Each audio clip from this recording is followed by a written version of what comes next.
ceux qui sont d'ores et déjà à table. On accueille à présent nos différents panélistes. On commence par Ferdinand Payon. Bonjour, bienvenue Ferdinand. Merci Bouba Gobda pour votre invitation. La 4e édition des Universités d'Afrique et de la Diaspora est annoncée et toute la presse semble focaliser son attention sur une innovation. On parle de la saga des startups que vous lancez en prélude de cet événement et la rencontre des dirigeants en cadre avec des cadres d'entreprises et institutions. Dites-nous concrètement, il s'agit de quoi de neuf? Alors, d'abord, les universités d'Afrique et de la diaspora, comme vous l'avez dit, sont rendues à leur 4e édition. C'est un forum dans lequel se rencontrent des dirigeants, des experts, et effectivement, la presse a focalisé sur la saga des startups, qui est en prélude à cette rencontre des dirigeants d'entreprise, un petit salon qui nous permet de réunir, et je pense que les gens ne le savent pas suffisamment, ce que nous avons de plus précieux aujourd'hui dans ce pays, c'est-à-dire les startups, des jeunes pousses qui essayent de monter des choses, mais qui ne sont pas visibles. Et dans le salon, l'avantage d'un salon, c'est par exemple, quand vous regardez ceux qui sont les invités d'honneur de cette saga, qui sont les jeunes de la Silicon Mountain de Buea, pour ceux qui ne connaissent pas la ville de Buea,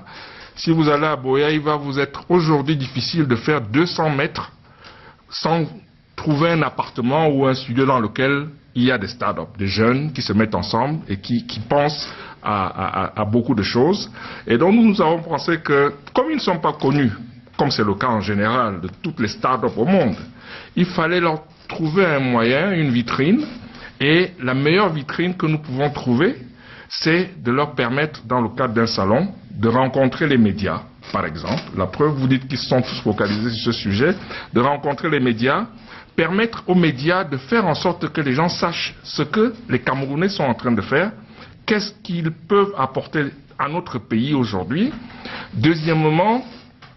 même quand il ne s'agit pas de l'innovation et qu'il s'agit simplement d'un produit qu'on veut lancer sur le marché, on fait un test, on n'est pas dans sa bulle, on ne fait pas le produit pour le proposer au marché, on est plutôt market oriented. Et donc, le fait de rencontrer des centaines de milliers de personnes et de leur présenter ce que vous avez prévu de mettre sur le marché, vous sort de votre bulle et fait en sorte que les réactions qui vont venir de ces visiteurs-là vous permettront d'orienter. Et comme vous n'êtes pas seul, et que vous pensez chaque fois que vous avez inventé quelque chose que vous êtes le premier, le fait que vous soyez plusieurs inventeurs, plusieurs innovateurs, plusieurs start-upers dans un environnement, eh bien vous pouvez échanger entre vous. Et le dernier point qui est très important, c'est que nous envisageons de faire venir, en dehors de la vingtaine d'experts qui viennent de l'étranger, de l'Afrique de l'Est, de l'Europe et de partout, nous voulons que les dirigeants d'entreprises camerounaises, notamment des PME, nous l'avons expérimenté l'année dernière à Paris lors de la troisième édition de cet événement, les chefs d'entreprise sont à la recherche des solutions et il se trouve que 80% de ces solutions sont entre les mains des startups. Et donc, et moi-même, j'ai été start-upper dans une vie lointaine et je pense que le problème que les start-up ont dans ce pays, ce n'est pas comme j'entends souvent certains décideurs dire c'est des problèmes de financement. Non, ce n'est pas des financements. Ils ont besoin de ce qu'on appelle des fonds d'amorçage, des petits moyens qui leur permettent d'exister. Et nous, à notre modeste niveau, nous pensons qu'en leur mettant en place une plateforme comme celle-là,